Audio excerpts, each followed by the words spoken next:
Hey, you telepathic, psychic, psychokinetic X-Men and women who listen to Energy Matters. Welcome back to a really special episode. Today we have the chief scientist of the Institute of Noetic Sciences on, Dr. Dean Radin. Cody, I'm super excited to share this episode with everyone. Pretty I'm very cool. excited to have Dr. Dean Radin on as well, and his new book, Real Magic, is so cool. And Yeah.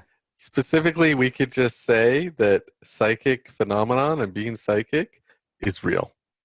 Dr. The word Radin is has out. done 40 years of research on it. It's pretty cool.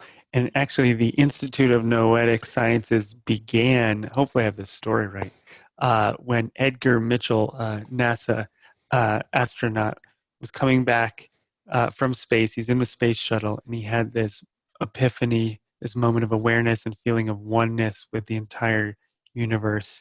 He didn't know what it was or what it was about. He came back to Earth, decided to explore consciousness. That eventually birthed the Center for the Institute of Noetic Sciences, and that's where Dr. Dean Radin comes in. He has some amazing books, over 250 articles out there, endless YouTube videos on really cool topics like telepathy, psychic phenomenon, pretty cool stuff. And he is way more intelligent than Cody and I put together. So we hope you really enjoy this episode. If you're listening to this by audio, you can also go on YouTube and our website. Most likely it'll be available. You can watch the In video of video. all of us. Um, this is a good one. And before we jump in, as always, energymatterspodcast.com. Get on the newsletter. If you would like to rate the podcast, that would warm our hearts. Bring some warmth into Cody's cold heart by rating the podcast. I would be so happy. You would be. That would make for Cody's birthday. It would make my day. And this whole episode, we talk about different abilities, intuitive abilities. And, Cody and I, our entire careers and teaching is how to develop those abilities and deepen into them. So if you listen to this and you get excited and you're like, all right, how do I actually get into it and do it? We've made available our Awakening Energy course and our intuitive training course for download through the site. So if that's something that intrigues you, let us know. If you can't afford it, let us know. Maybe we can help you with a scholarship or something. We want to make sure everybody can meditate and get whatever that it is that they need to develop. So without further ado, Dr. Dean Radin. Hey everybody, welcome to the Energy Matters podcast. We have a very, very special guest for you today, Dr. Dean Radin, the Chief Scientist of the Institute of Noetic Sciences. Welcome, Dean. Thank you. And of course, Cody Edner, my co-host here. Hey, everybody. Dean, I wanted to start with a quote from your book from Arthur C. Clarke. He says, "The only way of discovering the limits of the possible is to venture a little way past them into the impossible." And that's, I think, what you've been doing your entire career, and especially with this new book, Real Magic. Can we start by you telling us a bit about the book and why you wrote it? Well, the book is called Real Magic because it's about real magic. A magician would put a K at the end of magic. I decided not to do that because it unfortunately has connotations that are usually considered negative by many people. The other reason is that the editor I work with at Penguin Random House has a very good sense of what it is that will attract people. And so while the book is about magic, it's really a book about science and philosophy. Mm-hmm. So if I use either word science or philosophy anywhere in the title, no one would look at it. So the editor is quite smart about what he does. And he came up with the title Real Magic. And I said, okay, let's go with it. And you said, Dean, I've heard you say that for 39 of the 40 years that you've been doing this research, that you did not think of yourself as studying magic, and only in the last year, right before you started this book, that you started to think of it as magic. Can you explain that a little bit more? Yeah, it's true that I've been studying psychic phenomena for over 40 years now. And when you're working in a controversial field like that as a scientist, you're always on a seesaw balancing your credibility. So Mhm. we've learned that while there probably is overlaps between reports of UFOs, especially contacts with creatures from UFOs, and parapsychology, we don't talk about UFOs or contact with ETs or anything like that, because in the public's mind, it starts mixing anomalies and it becomes an explosive mixture after a while. So we don't touch things outside of a very limited band in order to maintain credibility, even though these phenomena are everywhere, basically, in all lots of different contexts. So if someone had said then, well, that you're doing magic, that would sound crazy to me. So in fact, a couple of years ago, a big book was published called Handbook of Parapsychology for the 21st Century. It has something like 40 or 50 articles written in the academic style in this big format book, which is the state of the art in parapsychology. And the word magic does not appear in the index. Wow. So our anthropologist colleagues have been trying to get us to pay attention to indigenous practices forever, because it's an important part of anthropology. But we've collectively decided no. We'll pay attention to it in an academic sense, but not seriously. So that changed for me when my last book was called Supernormal, and it was about the Eastern esoteric practice of yoga. And so the yoga practice from a classical perspective, the Yoga Sutras, is interesting because the book of classical yoga has an entire section devoted to the siddhis, which is the yogic version of psychic phenomena, basically. Right. So it's not simply that it's talking about the siddhis, but it gives recipes for how to do the siddhis. And this is part of yoga and meditation. So the current book, Real Magic, is about the Western esoteric tradition. And so this was just balancing the Eastern side with the Western lore. And the moment you begin to do that, you immediately run up against tales of magic. So all of the esoteric traditions, starting from shamanism through Pythagoras and Hermeticism and Neoplatonism and the whole shebang, up to the present day, it's all about magic. And so I started looking into what do people mean by magic, and then matching it against what we study in parapsychology. And to my somewhat surprise, not too surprised, but somewhat, there's an exact one-to-one match. So magical practices is what parapsychology has been studying by another name. And you say in your book there are three branches of magic. So we have divination, force of will, and am I pronouncing this right? Theurgy. Theurgy. Can you explain these three branches of magic that you go into? So divination is perception through space or time. The stereotyped image is looking at a crystal ball or looking at a mirror or tarot cards or you name it, lots of things. So that's one part of it. That's part of the practice. The other part is something I call force of will. There are lots of different names that are used in magical practice, but I use force of will because it suggests what's going on. It's that your intention has a certain force to it and can manipulate the world. That's the popular way of thinking about magic, Harry Potter-like magic. And then the third is theurgy, which is a combination of two Greek words, theo meaning godlike and ergy meaning work. So the God work here is communicating with spirits. So in each category, perception through space or time, your intention affecting the physical world, and communicating with, or at least in the case of parapsychology, studying the possibility of independent spirits, that's the match. It's one-to-one. There's actually nothing left out of that match at all. Oh, interesting. That's incredible. You know, you mentioned in your book too, and we all kind of know this, that magic is portrayed, and exaggerated into these big terms in movies. And whenever they kind of usurp a word and make it something that's not, then it makes it hard to use it. Like, you're saying you can't really use it as a researcher. And yet magic is also, as a practitioner of energy awareness, meditation, that kind of thing, it's a very subtle part of the world, right? It's kind of touching the subtle part of the world.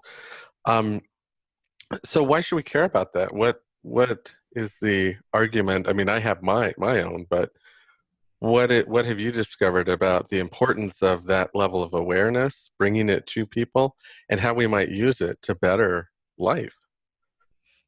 That's several different questions Yes. combined. So why should we be interested in concepts like magic?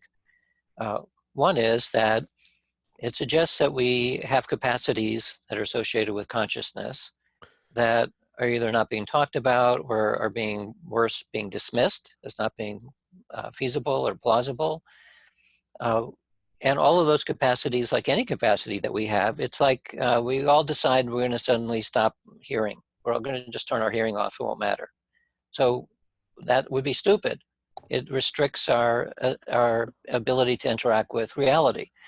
So magic, in a sense, can be thought of as another set of senses, both a way to perceive the world and a way to interact in the world. And to simply cut that off because we decided it's a taboo and we don't want to talk about it, that restricts who and what we are. Mm-hmm. So that's one reason. Like that. Another reason is that from the Western secular viewpoint, which is basically everywhere in the world now, even people who are very religious actually hold a Western viewpoint because civilization is constructed around it. There's still some countries out there that are theocracies, and they live in a kind of different bubble, different way of viewing the world. But the vast majority of people in the educated West, let's say, live within a certain worldview. That worldview, which is materialism, has been extremely successful, which is why we can do this podcast with us all in different locations, and this is pretty good. So that we can't deny that materialism is valuable as a way of thinking about reality. The question is that all there is? What is typically taught is, yeah, that's it. We're in a material universe. That's all that there is, and that design of a worldview is nihilistic. Mm-hmm. It means that the universe is pointless. Mm. Everything is random. There's no meaning to anything. What you do doesn't actually matter. You're going to die. You're dead, and that's the end of it. That leads to a way that people will live, which, in a larger sense, it leads to a model of civilization. And so, in a larger context, if materialism is completely correct, then the best that you can possibly do as an individual is to die with the most toys. Right. And it gives rise to this crazy inequity that we see, where something like 10 people own half of the wealth in the entire world. Yeah. That doesn't seem right. If you look through the cycles within history, and that cycle always ends up in disaster. Yeah. Right. So we're clearly heading towards that, and that's not a good sign. The other thing is that nihilistic universe also leads to the notion that dying with the most toys means use everything you possibly can as quickly as you can, which is not sustainable, and we're seeing the consequences of that now as well. Mm-hmm. So we have pragmatic reasons, philosophical reasons, and then of course there are scientific and scholarly reasons that are related to the big questions. The big questions Right. of who am I, why are we here, and all that. Well, those are questions about the nature of reality and our role in it. And so what magic is saying, just like psychic phenomena actually are implying, that our normal way, our everyday way of viewing reality is not complete. Mm-hmm. So that, for a scientist or a scholar, that's not a surprising thing to say. But for a lot of people who don't care about science or philosophy or scholarship or whatever, it might be surprising, because most people are fully engaged in the everyday world until something massive happens, when they start thinking about mortality and the big questions. And then knowing the nature of reality and our role in it becomes extremely important. And you can have a smorgasbord of reality stories that you pick from. My own version of it is to go through science, because it is something that can be checked, right? I'm a natural skeptic, like most scientists are, and I prefer to be able to check for myself that the reality story that I'm adopting is actually true. Mm-hmm. So And that's Dean, a long-winded answer to a complex question. No, and I like Dean, it. I like it. how did you decide at a certain point in your career? Because I know you were an electrical engineer, you have a degree in transpersonal psychology. How did you decide at a certain point that you wanted to study psychic phenomena, psi phenomena, parapsychology? Actually, my doctorate's in psychology. It's in Not, psychology. yeah, Wow. not transpersonal. When I graduated, there was no transpersonal Right. psychology. How did I decide to do this? Because Yeah. if you take the 1 billion children who have read Harry Potter and became enthralled with it and are now adults,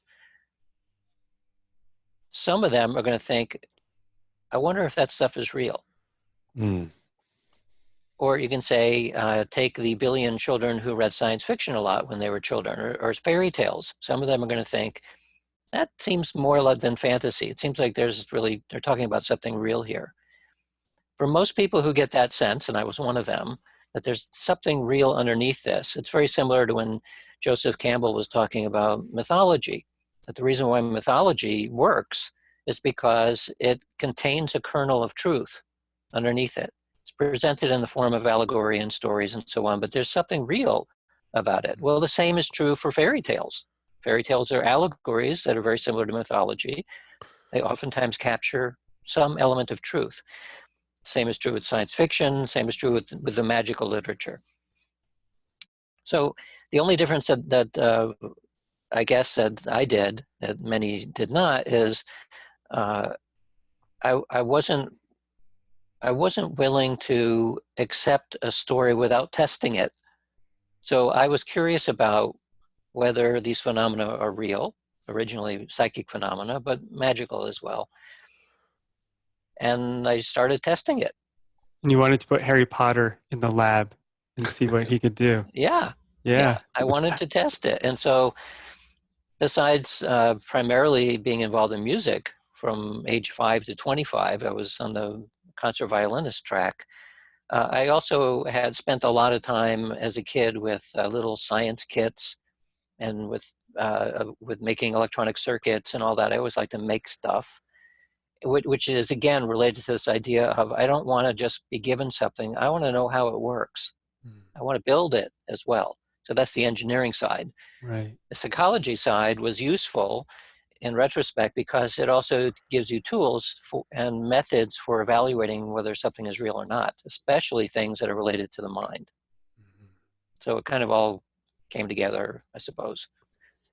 And I've heard you say that even in psychology, often what they're studying is behavior, and it's still almost not the inner world, and that you were really, even as a child, really interested in the depths of the inner world. Mm-hmm. Was there a moment when you were a kid where you had this thought, this idea of like what's really going on the inside? Was there an impetus, an outside impetus, like your parents, or what happened? How did that come about? I don't know. There wasn't any specific event that I remember. What I do know is that for the 20 years that I was playing the violin, on my music stand, almost from the very beginning, was a message that my teacher put up there, and it just left it there, that said, "Learn to listen." So that is for a stringed musician, or a musician using a non-fretted stringed instrument. Your intonation, you have to listen, otherwise it's not going to work very well. So for many, many years, I have this message in front of me for hours a day saying, learn to listen. And you do. You spend a lot of time in a recursive loop learning to listen to whether what you're doing is correct or not. So my guess is that maybe somewhere along the line, after your body learns how to do the mechanics of playing, that your mind is free to do other things. And oftentimes I would practice and read at the same time, or practice and read and watch TV at the same time. Wow. Because a lot of it is simply making your body like an athlete to do it on its own. And if you can't get to that level, you're not going to be a very good musician. So it took maybe, I don't know, 3 or 4 years before I started running on automatic pilot. And so for many, many years, I was doing what amounts to a kind of movement meditation without thinking of it in those terms, but in retrospect, it was probably something like that. But that said, I don't recall as a youth any experiences that I would call psychic. No one in my family ever mentioned anything like that. It was just not a topic of conversation. It never came up. The only place I ever saw it was in fairy tales and science fiction and in the amazing stories of the mystic masters of the East. That's it. And isn't it fascinating that the movies that all make the most money, Marvel, DC, Harry Potter, Matrix, Lord of the Rings, The Hobbit, you name it, they all have this magical lore to it. And everyone is so, Star Wars, they're so attracted to it. And then you present them with, there's a possibility that that's real in your own life. And they're like, whoa, whoa, whoa, no way. Actually, no. So, well, you're right. A lot of people do believe it. Yeah, a lot of people do believe it, and we know that that's the case because the books on affirmations, law of attraction, that sort of thing, they're extremely popular. Yeah. So we did a survey. This came out after the book was already in the bag, so it's not in the book. We did a survey among the general population and among scientists and engineers to simply ask which of 25 different kinds of psychic experiences have you experienced? Not that you believe in it or not, but whether you have experienced it. So there are actually three groups. The third group was psychic enthusiasts, which were members of IONS, where I work. So we have something like 50,000 members of IONS, and so they answered the question. And then for the general population and scientists and engineers, we hired a company that gives you a broad-based listing of emails of people who will respond to questionnaires. So they've already vetted the demographics. So among IONS members, 99% said that they had experienced at least one of 25 different phenomena, and on average 13. Wow. So not surprisingly, they were interested in psychic phenomena. The general public said 94% had at least one of the 25 phenomena, of which 7.7% on average, or 7.7 out of the 25 on average. So what was the one that was most common? Was there one that stood out? It probably something like gut feelings. Gut feelings. Yeah. Which we might call gut feelings that later came true. Not just a feeling, but a feeling that came true. And then the question is, well, what do scientists and engineers say? Because typically our stereotype of a scientist or engineer is somebody who says this is nonsense. But there, the answer was 93%. Said that they have had experienced personally at least one of the 25. And on average, they said 8. So it was actually slightly more than the general public, 8 out of 25. So this basically says that we are told in public to deny any interest in this sort of thing, but it's absolutely not true. The vast majority of people, including scientists and engineers, are very interested in these things. And actually experience it firsthand. Have experience. Crazy. Right. Why do you think the mind just wants to deny it? Or do you think it's culture? I mean, is it in the individual that we kind of struggle and deny it? Is it bigger than that? Is it cultural? Where does that come from? Some of it is cultural, for sure. Yeah. So when I go to India or Malaysia or anywhere in Southeast Asia, everyone accepts this stuff. In fact, it's paradoxical because it's so well accepted that in the academic world, nobody wants to study it because why bother? Like, it's like air. Well, why would anyone even want to study this stuff? In the West, meaning primarily the United States or North America, it is taboo. It's one of those things you don't talk about in public, and so people don't. Part of it is related to fear. Right. So the United States is one of the most religious countries in the world. We don't often think of ourselves in that way, but we're saturated with many, many different varieties of religious belief, and including some of the most fundamentalist beliefs. So in the most fundamental religions, magic, psychic phenomena are considered evil or demonic. It's and you can trace why that is so. I talk about this in the book, that it's basically for social control reasons, that you simply declare, don't do magic because it's demonic. You'll go blind. At least you'll go At blind. least. And everyone you ever know will go blind at the same time. So part of it is also then not just religious-oriented fear, but fear of loss of sovereignty. So a lot of people don't like the idea at all that someone can know everything, that even your secret things that you don't want people to know about. So who wants that, right? I mean, we all get flustered by thinking that somebody got a hold of our Facebook page. We're here talking about much worse than that. It's not just what you have written down somewhere, but what's in your head and in your past and in your future, and on and on and on. So it generates fear. So that's one of the reasons the taboo is sustained. And the other reason is that our spokespeople for science, there are a couple of big name scientists who are always the ones who are asked about scientific questions. Almost all of them will say that ESP and that sort of thing is impossible. Like, it's scientifically impossible, therefore it doesn't exist, therefore anybody who talks about it is either delusional or intentionally fraudulent. Right. And the media echoes that.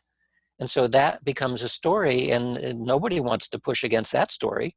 Right. So it also sustains the taboo. And the situation is very different in other countries.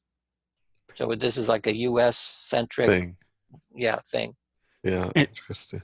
And Dean, you say in your book, and correct me if I'm wrong, that 75% of Americans believe in some kind of phenomenon, like whether it's ghosts, telepathy, clairsentience, yet there's only 0.001% of scientists doing any research on this kind of phenomenon.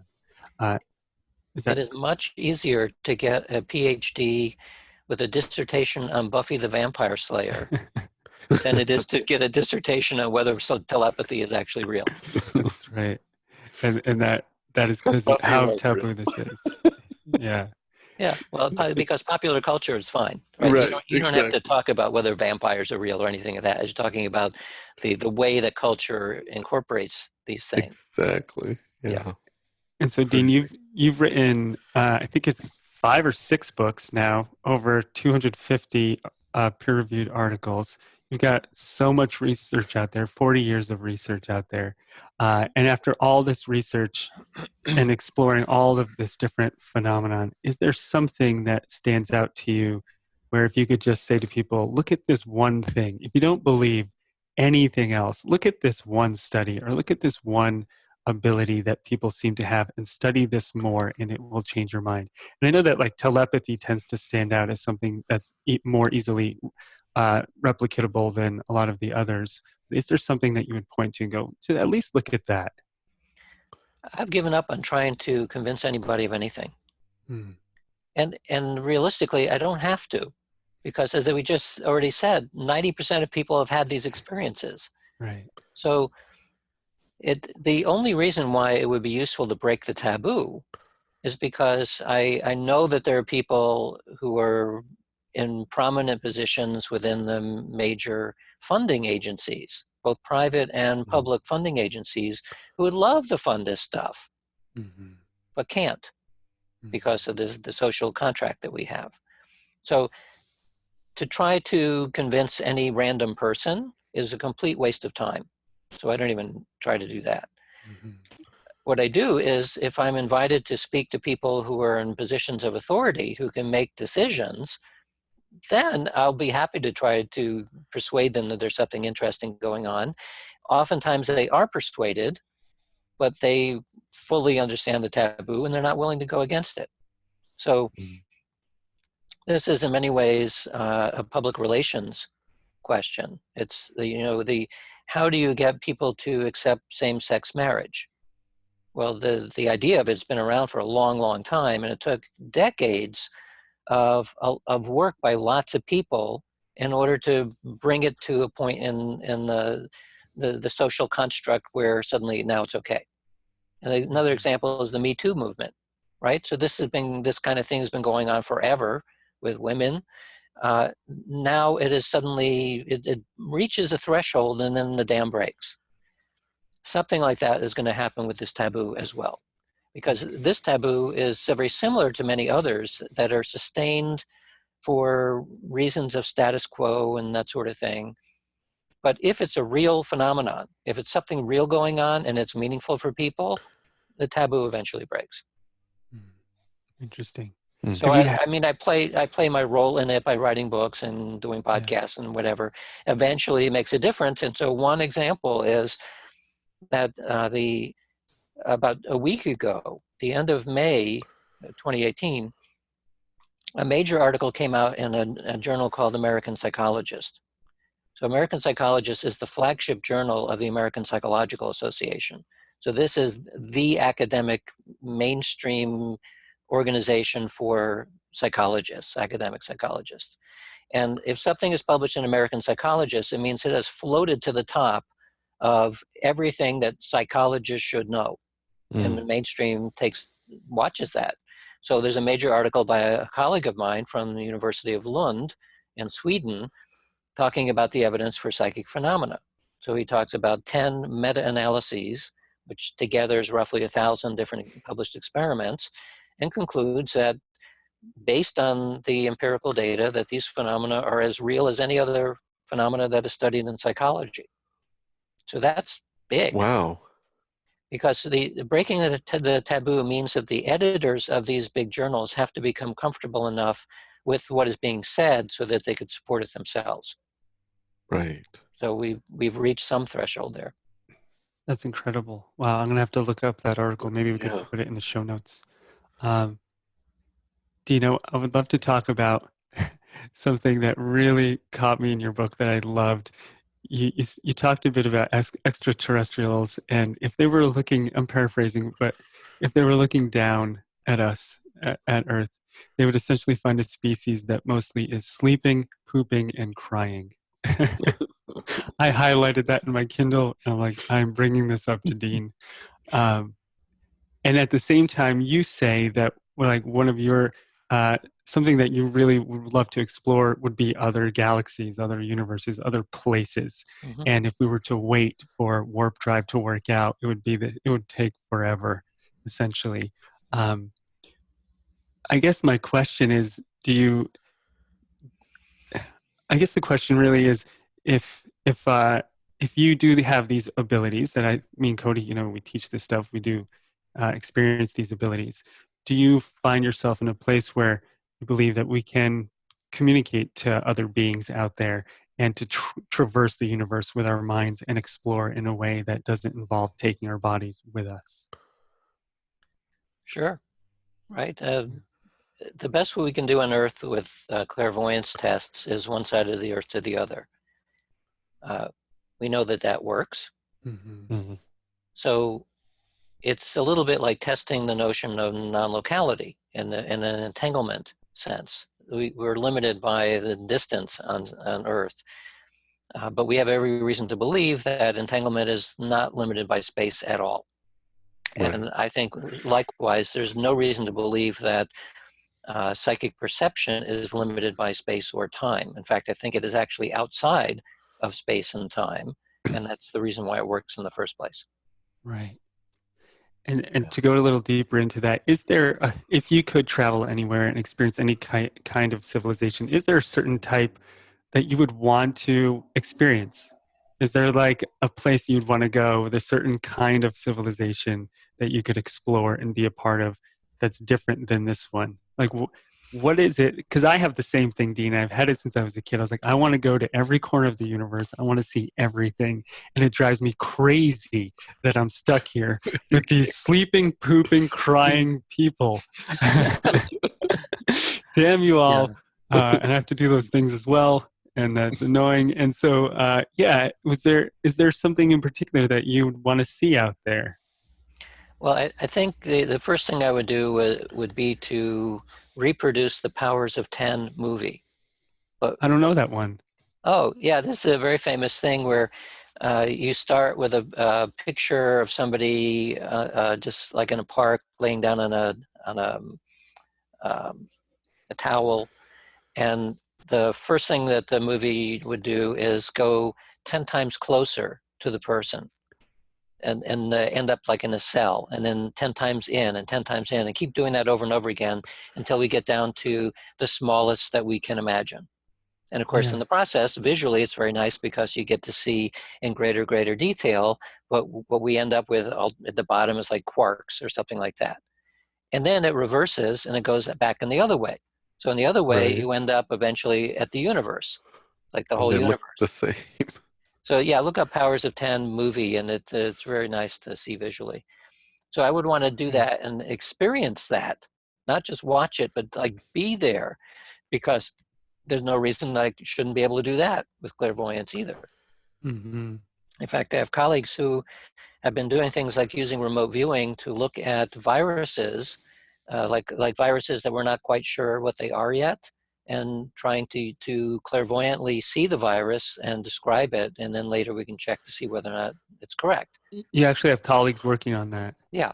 Wow. So, and of course, and the opposite is true also. It's just that if you go too far out in the universe, it's hard to verify whether what you're seeing is correct. Right. So we're still kind of limited into normal human size scale of space and time in order to verify it. But I know plenty of remote viewers who were looking at Mars a million years ago and describing all kinds of interesting things. Maybe it's true, maybe it's not true. That's why we're constrained in terms of the verification. So at some point, if we get super good at clairvoyance, then in a sense you don't need verification for yourself personally. Mm-hmm. You go into a dreamy state and you just start exploring Andromeda. Mm-hmm. See what is there to look at. So I don't have any particular place in space because I don't know it well enough to be able to say, yeah, I want to go to that vacation spot because that one's really good. I'm more interested in, and by the way, my interest in going to other galaxies is partially as a result of traveling around the Earth. So some people extensively travel, and I haven't done that, but I've been to many places, and you learn very quickly what the scope of what it's like to be on Earth is.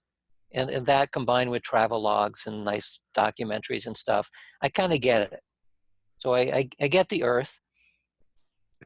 I'm ready for something very different. Yeah. Experience something more. Yeah. I like that. Yeah, and maybe it's more primitive than we are. Maybe it's way more advanced. But the reason why I have a bit in one of the chapters about search for extraterrestrial intelligence is that there you have people getting millions, sometimes $10 million a year, to use what amounts to radio to look for extraterrestrial people. And I think it's the stupidest thing in the world. It's like if you talk about a waste of money, holy smoke. So the idea of it is great.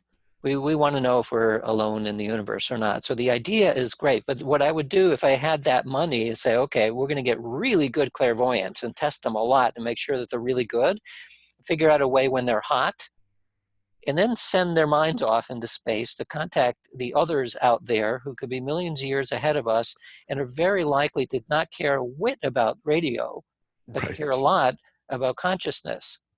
And in fact, as I said in the book, that they will not even admit us into any kind of organization that there may be out there until we have surpassed the threshold of being the pooping babies. Because you don't invite babies to join the UN. That's basically it. That's right. Mikhail Kaku talks about, sorry, Cody, like the zero civilization, the 1, the 2, and we're still at a zero, essentially. We're still consuming the resources of the planet we live on to survive. Right. Yeah. Which I think that is another argument for why to break that taboo, because we're never going to get to that place of expanded consciousness until it's okay to really talk about the experiences, explore them openly, put money into researching them, all kinds of things like that. When you so we're talking about psychic experience on a lot of different levels now, and awareness and consciousness. So there's kind of consciousness, there's the experience of pure awareness, there's our interrelationship with physical reality. How do you talk about the difference of consciousness, awareness, pure awareness, psychic perception, physical reality?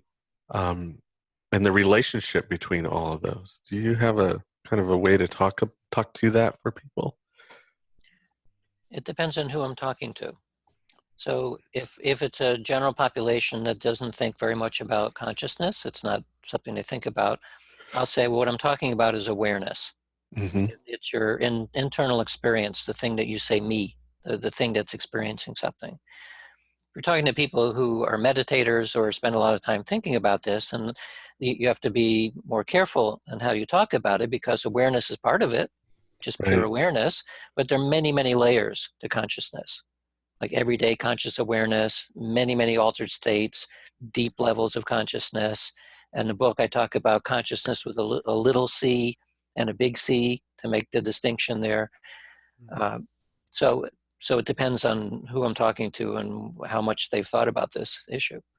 Well, in our audience is probably mostly meditators and people who are aware that energy is real. So you might call it magic. And they're wanting to learn how to interact more from that level of awareness in the world and to bring that into the world. And I think they're keenly aware that just as important as behavior in the world is where you're coming from energetically in the world, that energy really matters in our not only our perception, but our interactions and the outcome. Mm-hmm. So I think, that is our audience, the people that would really be interested in all those subtle levels of how you describe consciousness and how we relate to it and how we can get to some of those levels even. Well, in the magical traditions, you want to get to the state of Gnosis.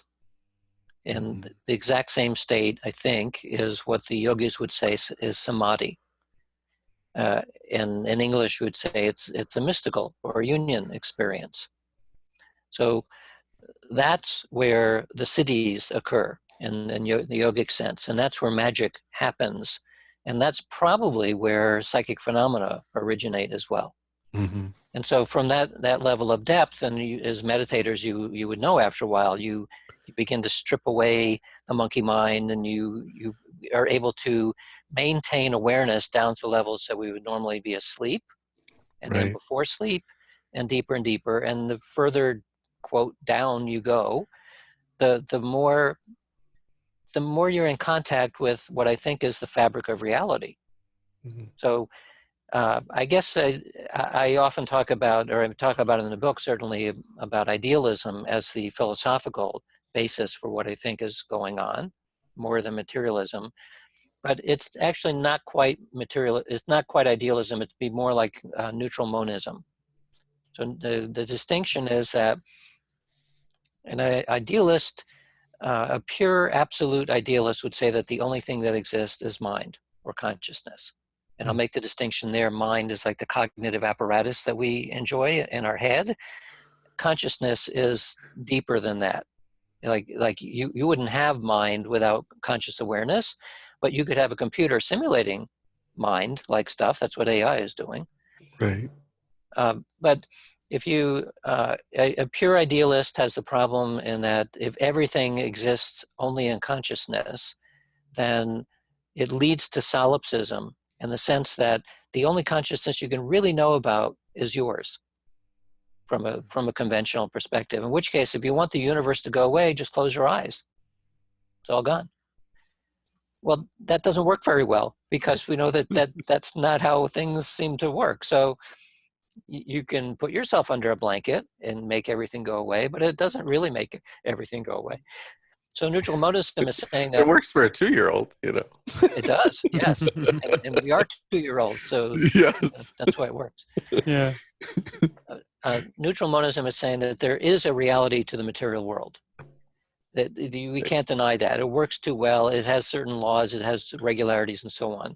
Maybe it won't be the same way in a billion years, but at least for now, it's pretty stable. And so it's something we have to contend with. But consciousness is real too. So they're both real. So this sounds like it's dualist, like mind and matter, two real things. And that the problem with dualism is that how do they interact? If they're really different from each other, they can't. So neutral monism is saying that they're arising out of something. Mm. So the arising out of, I'm saying, is pure consciousness. So it's not mind-like, it's just woven into the fabric of reality is this idea of sentience or awareness or something. And so things arise out of that. That turns out to be very similar to the Indian philosophy called Sankhya, which is yogic philosophy. And that all of these things come out of mystical experience. People try to interpret what their mystical experience meant. And so neutral monism is one way to do it. And I guess something like that is what I'm thinking of in terms of how to think about why deep states of consciousness can give rise to manipulation of the world, for example. Because if the physical world is emerging out of something deep and we are built out of that stuff, then we have the capacity to go that deep. If in the right frame of mind or consciousness, you are the universe. Right. So that sounds crazy from an everyday perspective, but that is what all of the esoteric traditions say. And I've had a couple of experiences. So I started meditating in 1970 when TM was on a lot of college campuses. So I took my first training course in 1970 and I meditated different styles on and off, but mainly have been using Vipassana, which today is, of course, popularized as mindfulness. So in roughly 40 or 50 years worth of meditation experience, I can say I maybe have experienced something like Samadhi or a Gnostic state, maybe about 4 minutes. So I'm not talented, I guess, because I've practiced quite a bit, but I find it very difficult to consciously get into that state. All of the cases of where I felt like I had reached as far down as I could possibly get were spontaneous. Whereas if you want to be a magician, you have to do something to get there, or at least to approach it, right? So you can almost imagine that if it's if like here's the surface level and there's the bottom, that the further down that you can get to that bottom state, the stronger your intentions and magical practices and whatever, the stronger it gets. And if you can reach all the way to the bottom, if you wanted to, in principle, you could create a universe. Fortunately, it doesn't happen that often. Otherwise, and it's also fortunate that there's any form of sentience has a capacity to do this. And so you imagine that there's millions of meditators who are kind of floating down here somewhere. Their ability to do things becomes stronger and stronger. Fortunately, meditation tends to calm people down, and so they're thinking they're not going to get into road rage. But if it did happen, you had a civilization where people were very easily able to reach these deep states, one would hope that they would learn very quickly about the golden rule and avoid black magic, because it'll come back to bite you immediately. But let's say there was a civilization that did not, or we developed a pill that anybody could take and they become super psychic for 8 hours. And then it becomes a very popular thing to do. We would last as a civilization for about a week. Because every instance of road rage would suddenly blow up highways, and people being angry with each other would just stop everything. So it's fortunate that it is not that easy to get down into these very deep states. And so because our consciousness is limited, the amount of power that we have with these siddhis is also limited. And the more we expand that consciousness, the byproduct you're saying will be one or a number of these abilities: clairvoyance, telepathy, maybe psychokinesis. They'll start to expand with that consciousness. Right. Yeah. In fact, we ran another survey with meditators asking about various kinds of psychic abilities and synchronicities, and asked them, did they think of which of these kinds of things, from synchronicity to a broad range of psychic phenomena, which of these did they feel had been enhanced as a result of their meditative practice? 75% of the people said yes. So that matches the meditation lore as well. Right. That you start reaching deeper states and these things become front instead of living in the background somewhere. Yeah. And it seems in my experience that there is a kind of a safeguard to going to that level and tapping into that power, because things like competition or ill will tend to pull you back up into the level of mind or emotion. and which pulls you away from that deeper state. So on your journey down into that deeper state, you do have to become calmer. You do have to kind of strip away those ideas of power and control and competitiveness to really get to the deeper states. So it's kind of interesting. Yeah. And yeah, me and Cody have been, our entire careers are teaching people how to develop their abilities in a safe, healthy way, in a grounded way, so Hmm. they don't go tripping out. A lot of people come to us and they're already tripping out. And they're like, Right. hey, They're I'm already having these opened up. Yeah. nightmares, these visions, these feelings, these precognitive dreams. I have no idea how to manage them or deal with the energy of them. And it's very rare to find a place where you can create a safe structure for someone to take those experiences and develop them in a way where they feel more sane and more grounded. Usually it's the opposite. And I live in Los Angeles, where you'll see a lot of the opposite. It just gets more out there, more trippy, more ungrounded. I think Hmm. our whole goal of what we teach in the podcast is to create a safe, grounded space for these kinds of abilities to begin to really flourish. And I think the research you're doing, Dean, is amazing in helping people recognize that they can approach this. Right. Uh, And to apply them in a practical sense, in a practical way, to enhance your own inner and outer life, really. Yeah. Dean, have you ever had a precognitive dream of some kind that came true, or a sense, a gut feeling, a vision, and then it came true? Oh yeah, many cases. All of my psychic experiences started long after I actually started studying these phenomena in the laboratory. So I think part of the reason is I just wasn't paying attention when I Mm. was younger. And so when you start learning that there is such a thing as precognition in dreams, well, then you can pay attention to it and say, oh, well, that's what that was. Whereas beforehand, you might completely dismiss it as like, that's meaningless. So one example is I woke up and I have a peculiar sense of vividness when I know it's a precognitive dream. Usually these dreams are about experiments that I'm planning to do.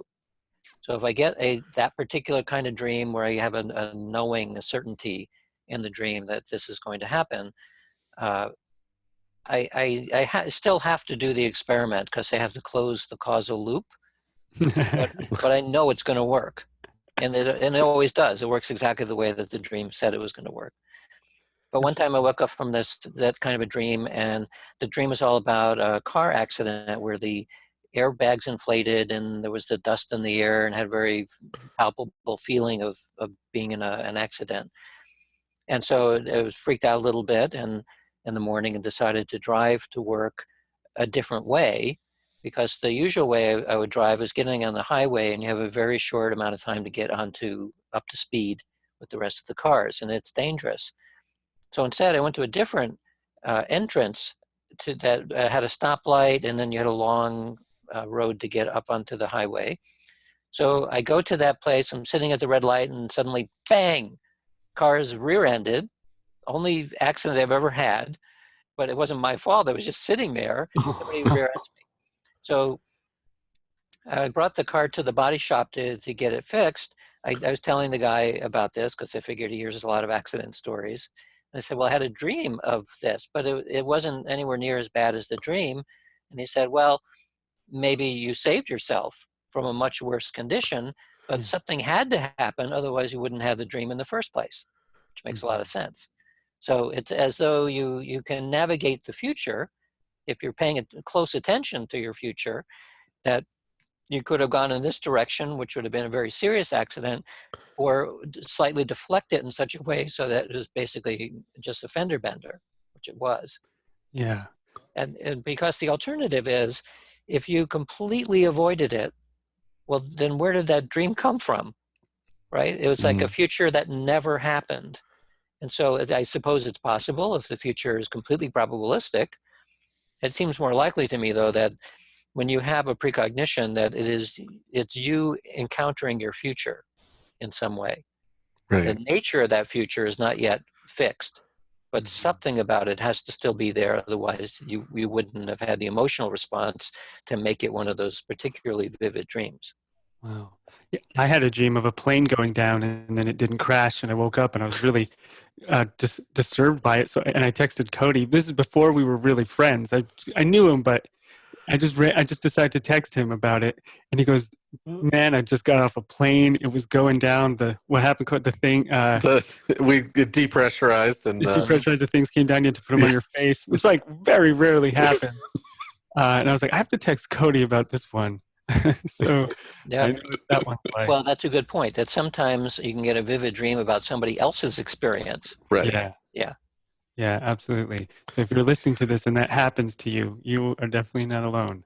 Yeah. Welcome to the very big club. That's so fascinating, Dean. I'm sure you have dozens. I can imagine the amount of these stories that you've heard from people, because I'm sure everyone who sees you is like, Dr. Radin, let me tell you about my cat's telepathic experience with me and this ghost. And so what's unfortunate, it's true, I hear a lot of stories. What's unfortunate is that most of the time it is either preceded or followed by the phrase, and have never told anyone about this before. Right. So that's a pity, because the people have been holding on to these things, and clearly it's very meaningful to them, and they don't feel comfortable talking about it, because they'll think that somebody will think they're weird. Well, maybe it is weird. So what? It's funny because they don't feel comfortable talking about it, but when someone does share that kind of story too, because in our work we get it all the time as well, they're very excited, they're animated. It's like the most exciting thing that's happened to them. I mean, wouldn't life be so much more exciting if we could kind of live in that mystery and that magic and see it every day and interact with it? It seems to me it would. Yeah, and validate it. And Dean, so in terms of seeing the future, I've heard you talk about how maybe there's a possibility that like one neuron, I think you were saying a neuron can see in a quantum level, see the probabilistic future and kind of bring information back, which can create like a cascade into the body. So you've done studies where the screen will be black, right? And then you'll put an emotional picture on, but the physical body of the person will react to that picture with that emotion before the image comes on the screen. I was really fascinated about this one part, though. Can you say a little bit more on the possibility of maybe, is it a neuron even? I'm not sure if I got this right. That could maybe see into the probabilistic future. The thing about the neuron is that a single neuron firing can cascade up to so it reaches the level of awareness. So a single neuron, especially the synapses around the neuron, are operating at the quantum scale. So it opens the possibility that there are phenomena which are not locked into space-time around each neuron in the entire brain and the rest of the body as well. Whoa. Which, if you imagine that there's a degree of perception that is happening at the level of these elementary cells, then yeah, we're sampling the future constantly, like every possible future all the time. Not much of it ever reaches the level of awareness, but it can. So oftentimes people will want to have 100% accurate three-dimensional high-definition movie-like experiences, and that's not usually what happens. It's possible. We hear that from our students a lot. Why didn't I get that experience? Why is it not 100%? Why don't I see it like I do with my eyes? And it's like, don't. So what I try to teach people then is to pay more attention to what your body is doing, because your body is a reflection of deep mind. You can get there if you're meditating. You can consciously get what's happening, but if we're walking around like a normal person, it's very difficult to sustain that. But what you can get is your stomach feels funny, your heartbeat is faster, so your eye is twitching. Something gives away this. The term is interoception.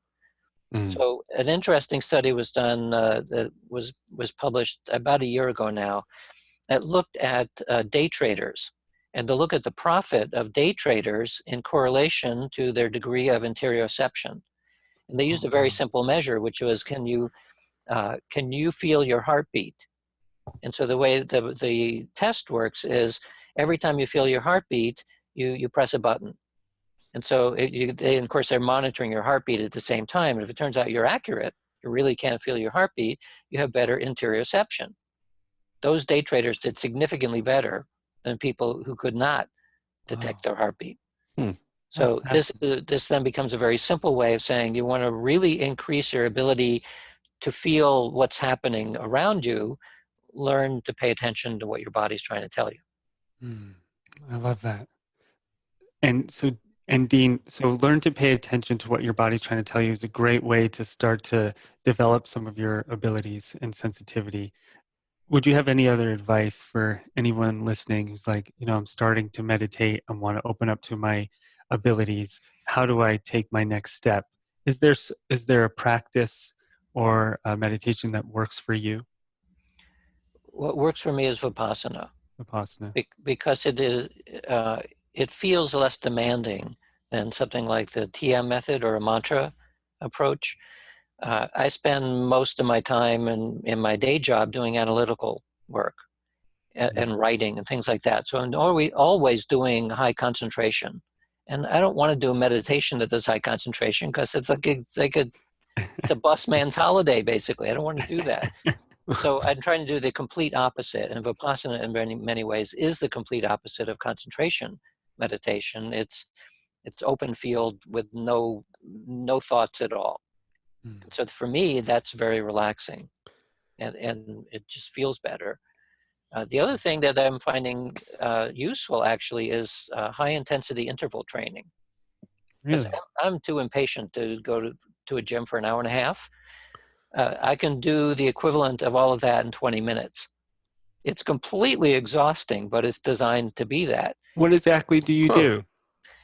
So high intensity interval training is, some versions of it are very short, like 10 minutes.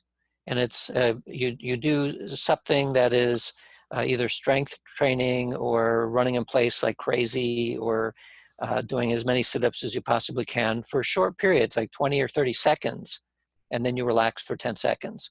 And then you do something else that for just completely flat out, like running sprints or something like that for 20 or 30 seconds, and then you relax. So if you look up HIIT, HIIT, Okay. you'll find lots of information on this. And the reason why it attracted me is because the health benefits are approximately the same for a 20-minute workout, or even less than 20 minutes, as it would be for an hour and a half. Well, I'm not going to spend an hour and a half doing this, You're a but I busy want the guy. health benefits. Yeah. The secondary effect of doing a 20-minute flat-out exercise is that the calm down period afterwards feels, to me, very much like a meditation, because your body's totally flat and your mind calms down immediately afterwards. So my routine then in the morning is about 40 minutes. That's about as much as I can spend in the morning to do anything. It's this high intensity workout followed by about 20 minutes of calming down and letting my mind settle down as well. And the reason, and for me, it works because everybody has their own thing that they're going to do. So I get a physical and mental workout in about 40 minutes every morning. That's wonderful. Wow. Well, we're about out of time, Dean, but thank you so much for being here, for sharing all of your incredible wisdom. And is there one place where all the listeners can find you? You could start at deanradin.org or realmagicbook.com. They both end up in the same place. I also, I'm on Facebook and Twitter and LinkedIn. And I know there are a couple of other platforms. I would spend all day long just being on all of them if I went on all of them. So I'm just on those main three. Great. And I mean, where I watch most of your stuff is YouTube. You've got so much incredible stuff on YouTube as well. Yeah, so a lot of the podcasts I do end up on YouTube. Yeah. I did a search the other day for my name on YouTube, and it's like 10,000 things. I did too. I don't understand how it could be that many, because I certainly have not done 10,000 interviews, but I don't know. People are... Everyone tags you, though. Every time someone posts something that has the word psychic in it, they probably tag you.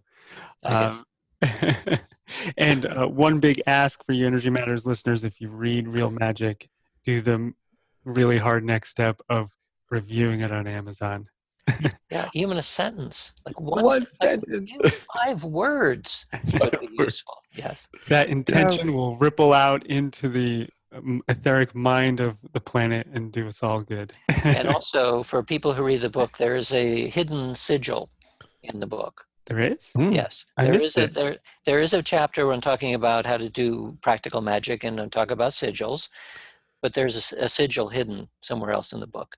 Now I have to find it. Okay. Okay. Thanks so much for being here, Dr. Dean Radin. Really appreciate your time. My pleasure. Thank you so much. Cool.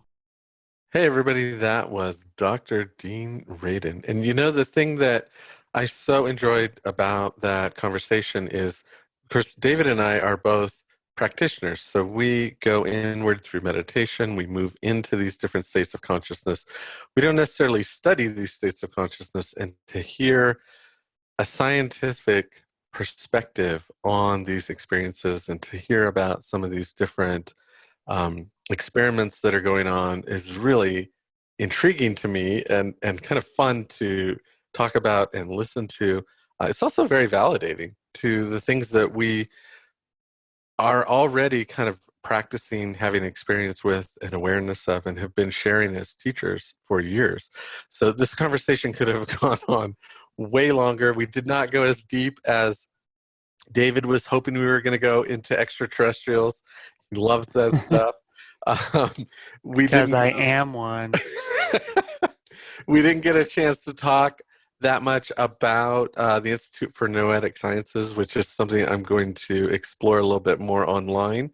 What an interesting space to kind of delve a little bit deeper into psychic awareness. Yeah, it was a good one. Yeah, and you can find Dr. Dean Radin at deanradin.org. All of his books are on Amazon, and he's got a gazillion videos on YouTube, one of which will be this episode. It's also in video if you're listening via audio. So check it out. And that was incredible. For me, that was like meeting Captain Kirk or Jean-Luc Picard. If you don't know what that means, you better get up to date on your nerddom. I was my inner Star Trek nerd, my inner psychic nerd is so fulfilled right now. I can barely speak. All I want is ice cream, and I'm done for the day. I'm so happy. That was awesome. Oh, that's awesome. And Yeah, if you would like to find out more about working with energy, working with magic, really, now that he's kind of demystified that word, I am not afraid to use it. Check out our Awakening to Energy series or our Intuitive Mastery series, which are now available through our website, energymatterspodcast.com. And as you can imagine, it was really easy for me and Cody to get that content up on our website. It took like minutes. It took like 8 months for us to get it together. We finally did. So, there it is. Thank you guys so much for listening. As always, that was Dr. Dean Radin. Meditate, enjoy yourself, and we'll see you next time. Bye, everybody.